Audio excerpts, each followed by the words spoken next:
문화비평의 이론과 실제, 하상일지음. 3. 리얼리즘론. 마르크스주의 비평에 따르면 모든 시대는 그 시대의 사회구조에 따라 일반적 주제를 가지는데 여기에서 일반적 주제는 각 계급 간의 투쟁 양상으로 드러난다. 즉 문학은 사회주의 건설을 위한 계급 투쟁의 반영으로 볼 수 있는데 생산수단을 갖고 있는 사람인 무상계급의 투쟁이 사상, 행동, 감정, 생활을 얼마나 잘 형상화했으며 그것이 무상계급의 승리를 예견하거나 보장하는 것으로 형상화되었느냐의 여부에 따라 가치를 판단한다. 이처럼 문학이 일정한 계급 이데올로기를 반영해야 하고 계급 투쟁에서 지배계급의 관점에서 사회적 모순을 극복하고 해결해 나가는 혁명성을 지녀야 한다고 보는 것이다. 이는 곧 예술 창조는 현실을 반영함과 동시에 현실을 자각하고 이해하는 방법이 되어야 한다는 리얼리즘론으로 정립된다. 리얼리즘이란 문학이 현실을 반영함에 있어서 막연하고 피상적인 사회의 모습을 단순히 복제하거나 모방하는 데 그치지 않고 그 사회의 내부적 모순과 이를 극복해 나가는 구체적 전망을 어떻게 제시하는지를 보여주는 것이 되어야 한다. 내가 생각하기에 사회주의 경향소설은 그것이 현실 상황에 충실한 묘사를 통해 현실 사회를 지배하고 있는 관습적 환상을 타파하고 부르주아 세력의 낙관주의를 뒤흔들어 놓으며 기존의 것이 영원히 정당성을 가진다는데 대회의를 필연적으로 느끼도록 하는 것. 그렇지만 그렇다고 스스로 직접 해결책을 제공하는 것은 아니며 경우에 따라서는 심지어 노골적으로 당파를 취하지도 않을 때 자기의 사명을 완수하는 것입니다. 저는 어떤 것을 비판해야 할 때 이야기가 혹시 충분히 리얼리즘적이지 못한 것은 아닌가 하곤 합니다. 제 생각으로는 리얼리즘은 세부의 충실성이 이외에도 전형적 성격들의 충실한 재현을 의미합니다. 작가의 견해가 감추어져 있을수록 예술작품은 더욱 훌륭해집니다. 제가 말하는 리얼리즘이란 심지어는 작가의 견해에도 불구하고 드러날 수 있는 것이라야 합니다. 첫 번째 인용문에서 밝혔듯이 엥겔스는 예술가가 자신의 이데올로기적 입장에서 불구하고 리얼리즘적 태도에 충실할 때 그 이데올로기마저 극복될 수 있다고 보인다. 그는 독일의 경향소설을 비판하면서 문학은 각 작가의 이데올로기를 전달하는 확성기가 되어서는 안 되고 오히려 작가의 견해는 숨겨지면 숨겨질수록 작품을 위해 더 낫다는 입장을 드러냈다. 리얼리즘은 단순한 이데올로기적 등가물이 아니라 특정한 예술적 인식의 등가물이라고 평가하면서 특정한 삶의 지배적 전형적 특징들을 리얼리즘적 태도로 표현한 경우 자신의 의도와는 다른 전혀 새로운 세계로 진입할 수 있다고 본 것이다. 여기에서 자연스럽게 두 번째 인용문에서 강조하는 전형성의 문제와 만나게 된다. 엥겔스는 소설가 하크니스의 소설을 평가하면서 전형적 인물은 갖추고 있지만 전형적 환경은 제대로 그려내지 못한 점을 비판했다. 엥겔스에 의하면 리얼리즘은 현실을 충실하게 재현해야 하는데 세부적 진실, 전형적 상황, 전형적 인물이라는 세 가지 조건이 모두 충족되어야 한다. 그런데 하크니스의 소설은 이 가운데 1980년대 영구 사회와 노동자 계급이 처한 가장 중요하고 본질적인 특징을 담은 전형적 상황을 잘 포착해내지 못했다는 것이다. 이처럼 전형적 상황과 전형적 인물은 리얼리즘의 핵심적인 사항으로 전형성이란 예술가가 어떤 구체적인 인간들의 운명 속에 그들이 속해 있는 특정한 시대와 국가와 계급을 가장 잘 표출하는 어떤 역사적 상황의 중요한 특징들을 구현시키는 것을 의미한다. 루카치의 총체성 이론. 마르쿠스의 비평의 형성 과정에서 가장 큰 영향을 미친 사람으로 헝가리 태생의 철학자이며 비평가인 루카치가 있다. 그는 예술가를 현실의 미학적 반영으로 보는 반영 이론을 주장했는데 대표적 저서 소설의 이론을 통해 이러한 그의 이론은 총체성으로 집약되었다. 총체성은 한마디로 말해서 자아와 세계, 내면 세계와 외면 세계가 유기적 관계를 이룬 상태를 의미한다. 루카치는 현대 사회를 산문적인 세계 상황으로 규정하고 호모의 서사시에 나타난 시적 세계 상황과 대비시키고 있다. 즉 시적 세계의 특징은 자연과 정신, 도덕과 법률, 개인과 공동체가 분리되지 않은 다시 말해 내면 세계와 외면 세계가 아직 분열되지 않은 형이상학적 원의 세계라는 것이다. 따라서 인간의 의식은 자체 반성에 필요 없이 수동적으로 외부 세계에 순응하면 되는 것이며 개인은 세계와 자신 속에 이미 주어져 있는 생의 의미를 새삼스럽게 찾아다닐 필요가 없는데 이러한 세계가 바로 총체성이 지배하는 세계라고 보았다. 하지만 현대 세계는 온갖 모순과 갈등으로 금이 가고 분열되어 총체성을 상실하고 말았다. 호모의 서사시 이후의 현대 사회는 총체성이 상실된 세계이므로 이러한 총체성 상실의 세계를 가장 잘 반영하는 것이 바로 소설 장르라는 것이다. 루카치의 관점에서 볼 때 소설 장르는 본질적으로 총체성의 세계에 대한 향수와 동경을 지니고 있는데 서사시가 삶의 총체성을 형상화하는 장르인 반면 소설은 잃어버린 총체성을 찾아내어 이를 재구성하려는 데 장르의식이 있다는 것이다. 이처럼 루카시의 소설의 이론은 해겔 미학의 역사 철학적 관점, 즉 문학과 사상의 여러 형식들이 역사적 변화에 따라 필연적으로 나타남을 문학의 장르 변화를 설명하는 데 적용했다. 상과 본질의 관계는 시대에 따라 변화하며 그 달라진 관계가 새로운 형식, 즉 장르를 만든다고 본 것이다. 아래 도표는 이러한 관계를 요약적으로 보여준다. 상과 본질의 관계, 서사시, 상과 본질의 통일, 총체성의 시대, 비극, 삶에서 본질이 분리되기 시작함, 철학, 삶과 본질의 완전한 분리, 소설, 총체성을 잃어버린 시대의 상실한 총체성을 형식을 통해 만들어낸 것. 루카치는 근대와 소설의 형식이 지닌 관계에 대해서 무엇보다도 주목했는데 근대라는 사회적 상황이 소설을 형성하는 중요한 요인이 되었다는 것이다. 다시 말해 진정한 의미에서 소설의 형식은 신이 완전히 사라지고 인간이 형이상적 방향을 잃어버린 시대 상황에서 발생하는 것이다.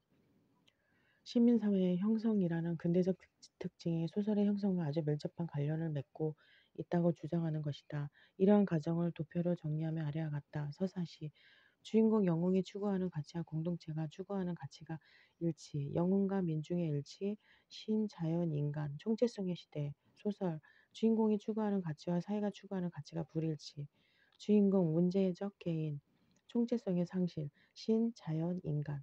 잃어버린 총체성, 유토피아 공동체 의식을 지향하는 과도기의 문학 장르. 르네 지라르의 욕망의 간접화. 르네 지라르는 낭만적 허구와 소설적 진실에서 소설 주인공의 욕망의 세계를 통해 현대사회의 특성과 인간의 욕망이 지닌 관계에 대해 분석하였다.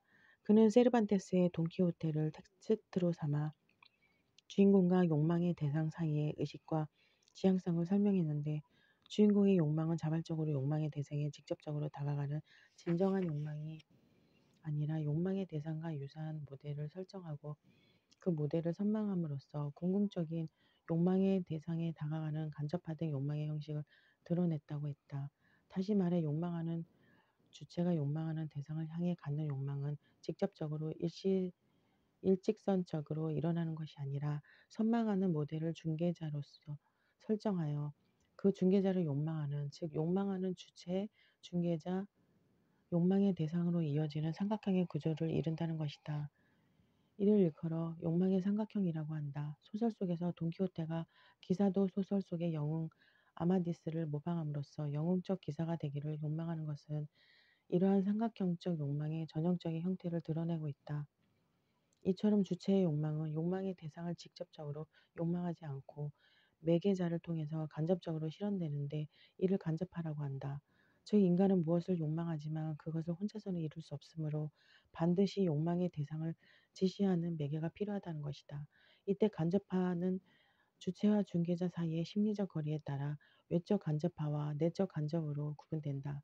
외적 간접화는 주체와 모방하고자 하는 매개자 사이가 존경이나 조화의 관계에 놓일 때 욕망의 주체는 매개자를 공공연히 드러내므로 간접화의 양상이 외적으로 실현되는 것을 의미하고 내적 간접화는 욕망의 주체와 매개자 사이가 경쟁 관계에 있는 것으로 진짜 욕망이 아닌 허위적 욕망일 때가 많으므로 그 양상은 내적으로 숨겨져 있다. 특히 현대소설은 주체와 중개자 사이의 거리가 가까운 경우가 많아서 대체로 주인공의 욕망을 드러내지 않고 감추려 드는 경우가 일반적이다. 그리고 이러한 감춤의 구조는 주인공과 중개자 사이의 경쟁과 갈등을 첨예하게 드러낸다는 점에서 욕망의 삼각형은 현대 사회의 모습과 문학의 변화를 설명하는 아주 유효한 방법 이론이 될 수 있다. 중개자, 주체가 모방하고자 하는 모델, 아마디스, 주체, 욕망의 주체, 돈키호테, 대상, 욕망의 대상, 영웅적인 기사, 골드만의 상동론.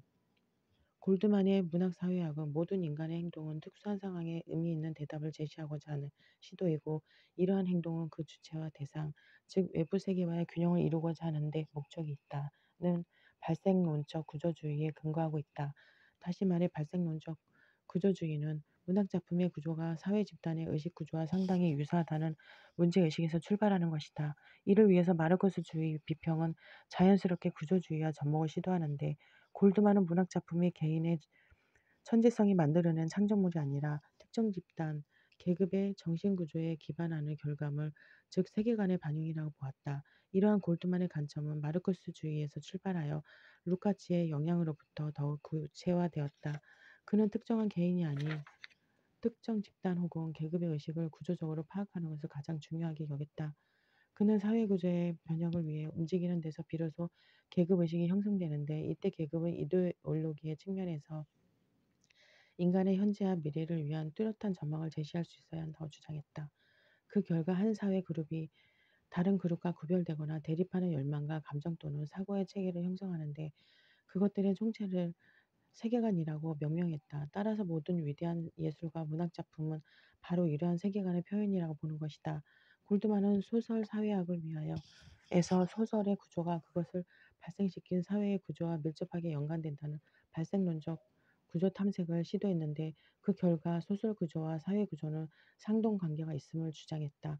이러한 그의 주장은 르네 지라르의 간접화 이론에 상당히 많은 영향을 받았다. 소설은 타락한 사회에서 타락한 양식으로 진정한 가치를 추구하는 이야기로 특정지어지며, 주인공에 있어서의 타락은 간접화에 의해서, 즉 진정한 가치가 내재적인 수준으로 되어 명백한 현실로서는 소멸됨으로 해서 나타나는 것이다. 골드만은 소설의 발생론적인 근원은 사회 구조를 시장과 교환 가치라는 개념으로 설명했는데, 소설의 구조와 시장으로서의 사회 구조가 이루는 대응 관계를 무엇보다도 주목한 것이다.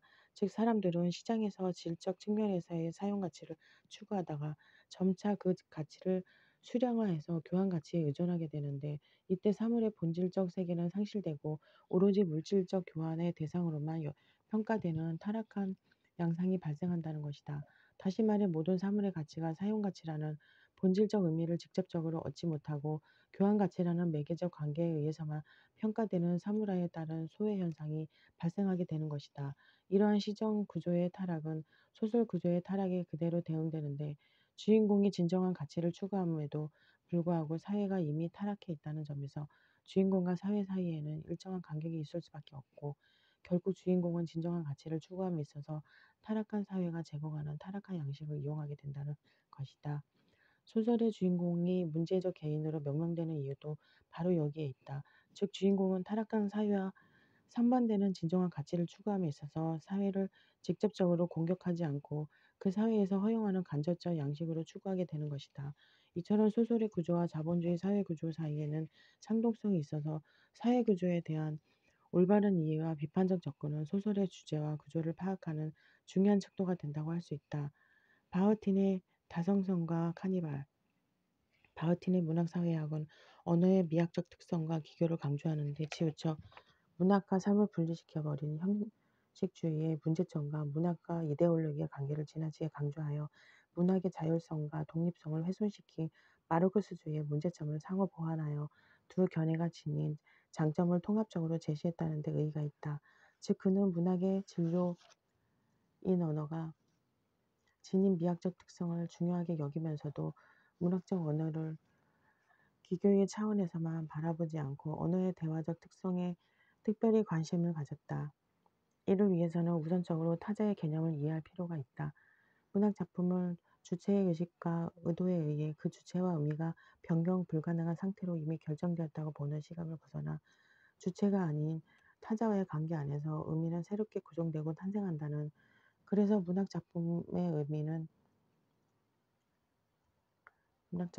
새롭게 구성되고 탄생한다는 선언적으로 종결된 구조가 아니라 다양한 타자와의 대화적 구조 안에서 끊임없이 다른 의미를 생성할 수 있다는 것이다. 바흐틴은 도스토예프스키의 소설을 분석하면서 문학의 다상성 개념을 정립한다. 독립적이며 웅장하지 않는 다수의 목소리들과 의식들, 그리고 각기 완전한 가치를 띤 목소리들의 진정한 다양성은 실제로 도스토옙스키 소설의 핵심적인 특징이 되고 있다. 그의 작품에서 전개되고 있는 것은 한 가지의 의식에 비친 단일한 객관적 세계에서의 여러 성격들과 운명들이 아니라 동등한 권리와 각자 자신의 세계를 가진 다수의 의식들이 각자 비융합성을 간직한 채로 어떤 사건의 통일체 속으로 결합하고 있는 과정이다.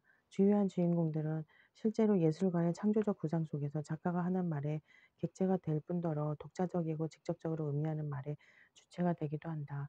음악적 메타포를 활용한 다성성 개념은 동일한 말을 서로 다르게 표현하는 다양성 목소리들이 동시에 들리는 것으로 동일한 말이 서로 다른 음의 고조와 리듬을 보여줌으로써 상이한 가치를 드러낸다는 것을 의미한다. 이는 작품 속 인물들이 작가에 의해 그 의미가 결정된 상태로부터 일정하게 해방되는 것으로, 작중 인물은 작가에 의해 미리 계획되거나 의도되지 않은 새로운 것을 말하고 행동함으로써 다성성을 드러낸다는 것이다. 다시 말해 하나의 담론 안에는 동시적으로 존재하는 복수적이고 복합적인 주체가 있어서 이러한 주체들 간의 대립과 분할은 결국 한 작품 안에서 수많은 타인과의 만남을 통해서 그 의미를 결정하게 한다는 것이다. 이러한 다성성의 개념에 내재된 복수의 주체 혹은 타자의 인식은 카니발 이론으로 이어진다. 카니발의 세계관은 크게 세 가지 특징으로 정리할 수 있는데, 자유와 평등이 지배하는 세계를 지향하고 집단적이고 민중적이며 변화의 다양성을 추구한다는 것이다. 바흐틴에 의하면 문화는 그 수용 주체에 따라 지배계급과 귀족 계급에 의한 공식 문화와 피지배계급과 민중에 의해 확산되는 비공식 문화로 구분되는데, 이러한 피지배 계급으로서의 민중은 비공식 문화를 통해 지배계급의 권위와 전통을 파괴하고 전복시킴으로써 지배와 피지배의 경계와 대립을 허물어뜨리는 통합의 장을 마련한다. 이때 피지배계급은 공식 문화에 맞서는 전략으로 웃음과 패러디를 즐겨 사용하는데, 웃음의 미학은 간접적이고 타성적인 규범으로부터의 일탈을 보여줌으로써 공식 문화로부터 자유와 해방을 얻게 되는 것이다. 이와 같은 문학의 카니발화는 지배계급에 의해 확일화되고 단일화된 목소리를 극복하는 것이란 점에서 다성성의 개념과도 일맥상통한다. 즉 단일한 규범으로부터의 해방이란 점에서 원심력을 지니고 있으면서 동시에 구심적 세계의 동질성과 균형을 이루고 있다. 이처럼 카니발은 사회와 현실의 민주적 소통의 장을 마련하는 문화다원주의의 성격을 지니고 있다. 사회 문화 비평의 의의와 한계. 문학 사회학과 마르크스주의 비평으로 불리는 사회 문화 비평은 문학의 사회성과 내용성에 근거하여 문학을 평가하는 것으로, 문학 내적 요인보다는 문학 외적 요인을 통해 문학의 현실적 유효성과 기능을 무엇보다도 중시한다. 역사 전기 비평으로부터 이어진 이 연구 방법론은 문학 작품의 내용과 사회와 집단의 의식 간의 관계를 분석하고 이해하는 데 초점을 둔 것이다. 따라서 이러한 외적 요인에 대한 강조는 결과적으로 문화 내적인 속성, 즉 미학적 특성들을 무시하거나 외면하는 방향으로 흐를 위험성이 커서 문학 자체의 자율성이나 독립성을 심각하게 훼손시키는 결과를 초래할 수도 있다. 문학이 정치의 도구가 되거나 이데올로기를 선전하는 수단이 되는 것은 반드시 경계되어야 할 문제이다.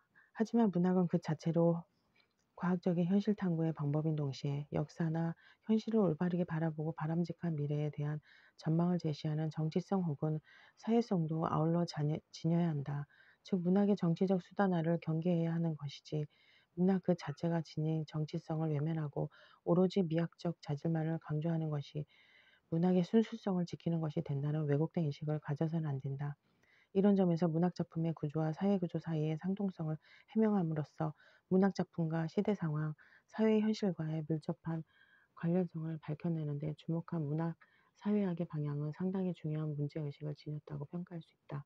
다만 이러한 문제의식이 문학 내적인 요인을 통해서 미학적으로 평가되는 과정을 동시에 수행한다면, 즉 문학의 형식과 내용은 서로 별개의 문제가 아니라는 점에서 상호 복합적인 변증법적 과정으로 의미화될 수 있다면 더욱 문제적인 비평 방법론이 될 수 있을 것이다.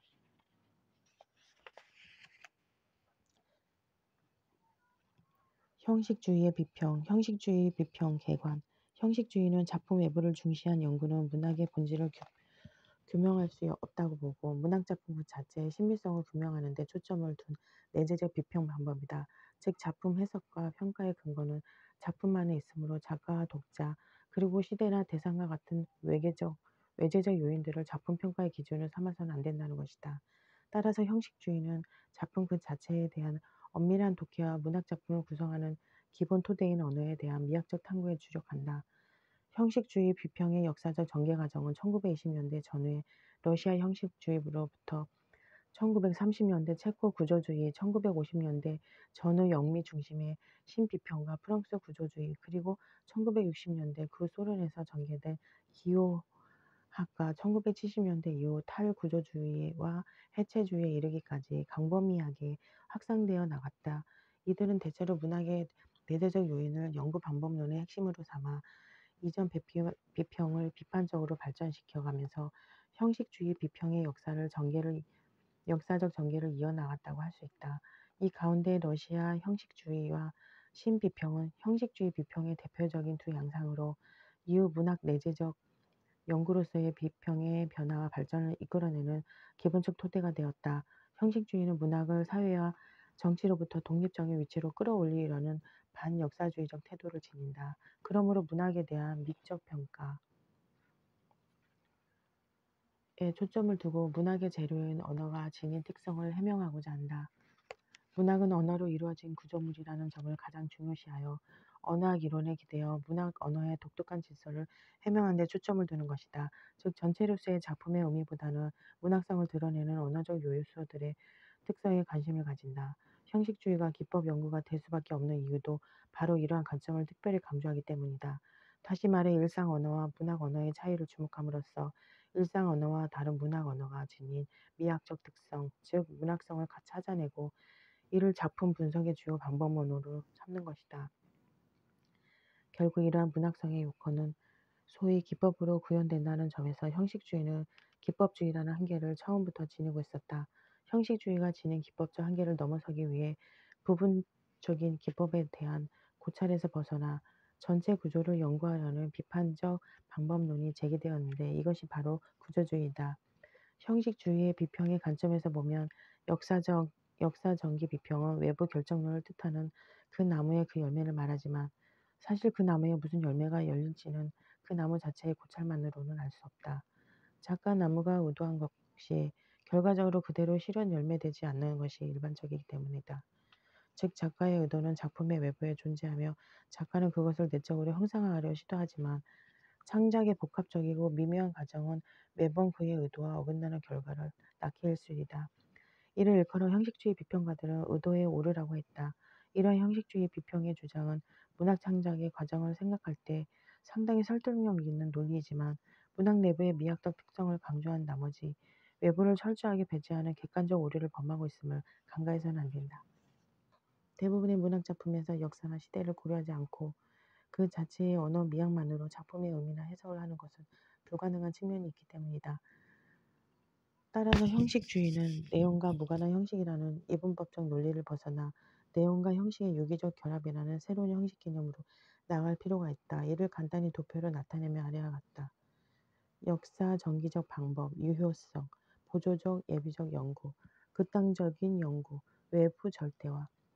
형식주의적 방법에서는 유효성의 작품 내적 질서, 극단적인 경우에는 내부 절대화, 변진법적 방법은 유효성과 극단적인 경우 모두 외부와 내부의 상호 침투. 러시아 형식주의 1915년 모스크바 대학의 젊은 학생들은 모스크바 언어학회를 창립하고 야콥슨이 회장을 맡았다. 그리고 페테로그라드, 레닌그라드와 젊은 학생들은 시클로프스키 등을 중심으로 시어 연구회를 결성했다. 이들은 언어학의 영역을 시학의 영역으로 확장하여 당시 러시아 문화 비평을 지배하던 심리 비평, 철학 비평, 사회학적 비평을 거부하고 문학의 형식, 즉 문학적 언어를 객관적으로 연구하는 방법론 탐구에 집중했다. 언어를 의미 전달의 수단으로만 파악하지 않고 언어 그 자체의 가치를 분석하는 데 초점을 둔 것이다. 그 결과 문학 작품 내의 언어가 지닌 미학적 특성, 즉 소리, 이미지, 리듬, 율격 등과 같은 형식적 요소들이 기법화되는 과정을 일상적 언어와 다른 문학적 언어의 특징으로 이해하였다. 문학과학의 대상은 문학이 아니라 문학성, 다시 말해서 주어진 작품을 하나의 문학 작품으로 만들고 있는 것이다. 이에 반해 지금까지 존재해 온 문학 기사들은 비유하자면 어떤 사람을 체포하고자 할 때 그의 방 안에서 발견된 모든 것을 닥치는 대로 몰수하고 또 그 옆길을 지나가는 사람까지도 닥치는 대로 체포하는 경찰과 비슷하다고 할 수 있을 것이다. 이처럼 문학 기사들은 모든 것을 말하자면 개인의 생활, 심리, 정치, 철학을 사용하였다. 그리하여 문학과학 대신에 투박한 여러 분야들을 뒤섞여 콘크리트를 구성해 놓았다. 마치 이 대상들 하나하나가 제각기 하나의 학문, 즉 철학의 역사, 문학사, 문화사, 심리학 등에 속한다는 것을 잊어버렸으며 이 분야들이 자연히 불충분한 자료로서 부차적인 문학 현상들을 이용할 수 있다는 것을 잊어버리기는 한 것 같았다. 형식주의의 비평은 문학적 사실들의 의미를 문학적 차원에서 찾으려 하지 않고 문학적 외부에 존재하는 다른 영역, 즉 정치, 경제, 사회적인 사실들에서 찾으려 하는 마르크스주의 비평을 비판했다. 문학은 그 나름의 자율적인 속성을 지닌 독립적인 체계를 이룬다는 점에서 이러한 문학성을 밝혀내는 과학적인 문학 연구가 문학 비평이 해야 할 기능과 역할이란 것이다. 결국 각각의 형식주의 비평가들은 이러한 문학성이 드러나는 언어의 미학적 특성을 기법적으로 이해하는 데 주력했다. 시클로프스키, 낯설게 하기. 모방론에 따르면 문학은 현실의 모방이고 반영이다. 이때 모방은 현실의 모습을 유사하게 묘사하는 사실성의 여부가 미적 판단의 중요한 기준이 된다. 하지만 형식주의 비평은 이러한 모방론의 견해를 부정적으로 보고 오히려 익숙한 현실의 모습을 전혀 익숙하지 않은 이질적인 세계로 표현하는, 그래서 일상에서 볼 수 있는 세계와는 무관한 낯선 세계로 형상화하는 데 문학성이 있다고 주장했다. 즉 익숙해져 있는 사물을 의도적으로 낯설게 만들며 그 사물에 숨어 있던 본질이 오히려 잘 드러난다는 것인데, 시클로프스키는 이러한 것을 낯설게 하기라고 명명했다. 우리의 지각의 일반 법칙들을 살펴보면 인간의 행동들이나 일단 습관화되면 자동화되어 버리는 경향이 있음을 알게 된다. 이처럼 우리의 모든 습관은 무의식적이며 자동화된 영역 속에 빠져버린다. 이러한 대상의 자동화 과정 속에서 우리는 지각적 힘의 최대한의 경지를 획득하게 된다. 즉 대상들은 그 대상들의 특징 가운데 하나, 예를 들면 숫자로 주어지거나 아니면 그 대상들이 의식에 나타나지 않은 채 마치 어떤 공식을 따른 것처럼 재생되든지 한다. 인용 문의에서처럼 인간의 모든 지각 내용은 일단 그것이 인간의 의식 속에 자리 잡고 나면 시간의 경과와 더불어 무의식적으로 자동화된 상태로 존재하게 된다. 결국 우리가 사용하는 수많은 언어 대부분이 이미 지각화되고 자동화되어 있는 상태이므로 기계적이고 공식적인 언어 이상의 의미를 획득하지 못한다는 점에서 문학적 언어가 되기 어렵다는 것이다. 따라서 이러한 자동화된 언어 세계를 뛰어넘어 기존 언어로부터 일탈을 통해 새로운 비유적 언어를 생산하는 것이 문학적인 언어 사용의 필수적 요건이라고 보았다. 예를 들어 낙엽은 폴란드 망명 정부의 집회라는 시구에서 낙엽을 갈색의 마른 잎 정도로 표현했다면 그것은 이미 낙엽에 대한 자동화된 지각을 벗어나지 못한 것이 되고 만다. 하지만 낙엽을 폴란드 망명 정부의 집회라고 전혀 낯선 대상과의 결합을 통해 표현함으로써 낙엽에 지닌 새로운 정서적, 심미적 의미들을 창조해내는 것이다. 이처럼 문학의 언어, 특히 시의 언어는 비스듬하고 어렵고 끝이 뾰족하고 비틀린 것이 되는 데서 일상 언어와 구분되는 시적 언어로서의 특성을 구현해낼 수 있다. 티냐노프와 무카로프스키, 정경화. 낯설게 하기라는 개념은 티냐노프와 무카로프스키에 의해 정경화로 설명된다. 정경화는 어떤 대상을 뚜렷하게 보이는 위치로 내어놓음으로써 우리의 지각 속에서 그 대상이 분명하게 인식되도록 하는 것을 의미한다. 반대로 지식적 기능이나 논리적 기능에 머무르는 언어 사용은 배경화되어 지각의 자동화로 관심 밖으로 밀려나게 된다. 티냐노프에 의하면 문학 작품의 여러 요소들 가운데 어떤 것은 지배소로 정경화되고 어떤 것은 격화되어 그 지배소에 종속되는 계층 구조를 갖게 되는데, 이러한 여러 요소들의 상호 갈등 관계에 의한 역동적 구성을 문학적 발전의 양상이라고 보았다.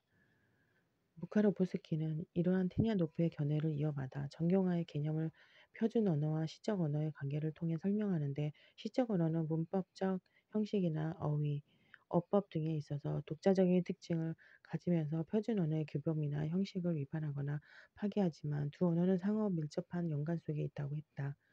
즉 문학 작품 속에서 표준 언어는 이탈이나 파괴된 부분이 배경이 되고, 시적 언어는 정경화되어 문학의 예술적 기능이 실현된다고 본 것이다. 다만 시적 언어를 할지라도 오랫동안 사용하여 간습화되어 버리며 오히려 그 간습을 파괴하는 일상적 언어가 정경화될 수도 있다. 즉 일상 언어가 거꾸로 시의 언어의 역할을 다시 수행하게 되는 것이다. 이처럼 무카로프스키는 언어의 시적 기능은 고정되어 있는 것이 아니고, 그 언어 사용과 간습화의 정도에 따라 끊임없이 움직이고 변화하는 속성을 가지고 있다고 주장했다. 토마세프스키, 파뷸라, 슈제, 모티프. 러시아 형식주의의 서사 장르 분석은 파뷸라와 슈제의 교별에 기초하는데 정확히 대응되는 것은 아니지만, 대체로 스토리와 플롯 구성의 차이와 유사한 측면이 있다.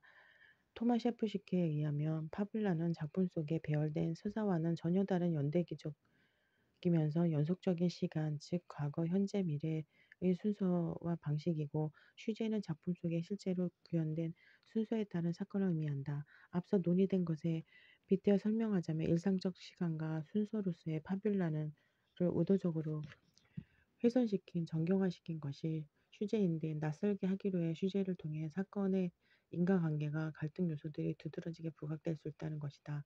이처럼 슈제는 연대기적 시간 순서를 파괴하고 인과관계의 순서를 뒤바꾸며 1인칭 소설에 3인칭 일화를 삽입하는 등 다양한 수법을 사용하여 파뷸라의 이야기 구조를 의도적으로 낯설게 만든다.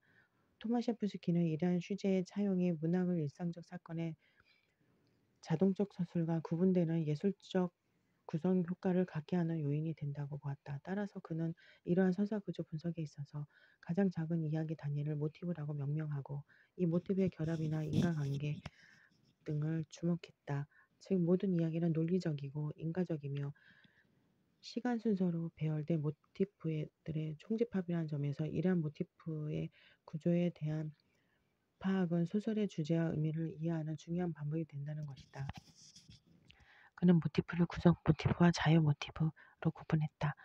구성 모티프는 작품의 내용과 긴밀하게 관련된 것으로 인과관계를 파악하는 데 필수적인 요소이고, 자유 모티프는 사건과는 직접 연관을 맺지 않는 부차적인 이야기나 장면 묘사에 해당한다.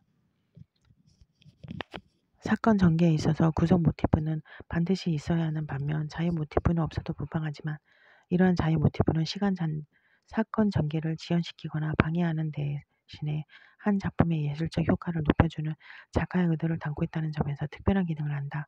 또한 한 작품에서 상황의 변화를 일어나게 하는 기능 여부에 따라 동적 모티프와 정적 모티프로 나누기도 한다. 대체로 주요 등장인물의 행동은 동적 모티프로, 자연이나 인물 묘사 등은 정적 모티프에 해당한다고 할 수 있다.